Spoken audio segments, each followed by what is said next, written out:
It's an old cliche to say if these walls could only talk, and nowhere's that more true than here at the Pasfield House. After all, the house was built by a prominent family of Abraham Lincoln's contemporaries and friends. But while these walls can't talk, fortunately, a woman who spent part of her childhood here can.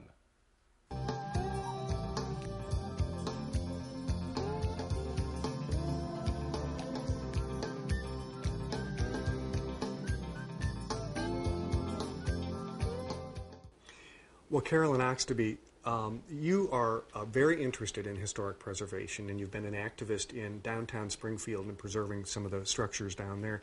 But you have more than just an interest in historic preservation in this house, because you spent some of your growing up years in this house, didn't you? Yes. And in fact, we're in your old bedroom as a little girl. You were 6 Correct. or 7 years old when you lived here, huh? Yes, I lived here for about 6 years. Mm-hmm. I was born in 1931, and when I was born, my grandfather, George Pasfield, who was the third George Pasfield, still lived here.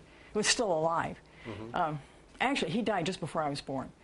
So my parents were staying at the penthouse in the St. Nicholas Hotel mm-hmm. at that time, which my father owned. My father was from Glencoe, and his relatives owned the St. Nicholas Hotel. So he took over, he owned the hotel then, and that's where I lived, in the penthouse. I have, of course, no recollection whatsoever of that. Yeah, because you were too little then. I was a baby. And then my grandfather, George Pasfield, died. I had never met him, of course. And we moved over here.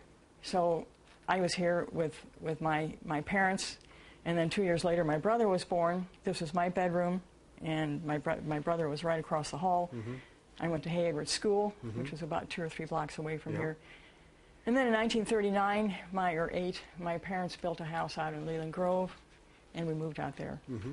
So my recollections of this house are pretty dim and pretty skimpy. Mm-hmm. Yeah. And of course you didn't have a 4-poster bed when you were growing up. No, I didn't. But now this is a bed and breakfast, and mm-hmm. it's upscale, and it's beautiful, isn't it? It looks a little different than when you as a little girl. Actually, Tony has kept the feel of the place. He's done a fantastic job, I've got to say that. Mm-hmm. He's kept the feel of the place. He's kept pretty much the configuration of it. And the outside, of course, is as it was mm-hmm. when we were living here. Yeah. So I'm delighted that this is here, because yeah. it could have become a parking lot. Mm-hmm. Mm-hmm.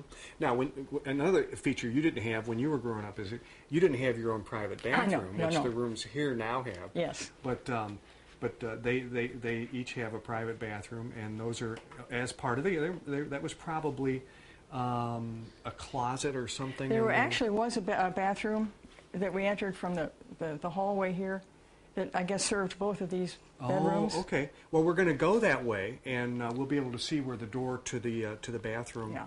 would have been. You would have shared this bathroom then with my brother. With your brother. Let's walk yeah. out that way.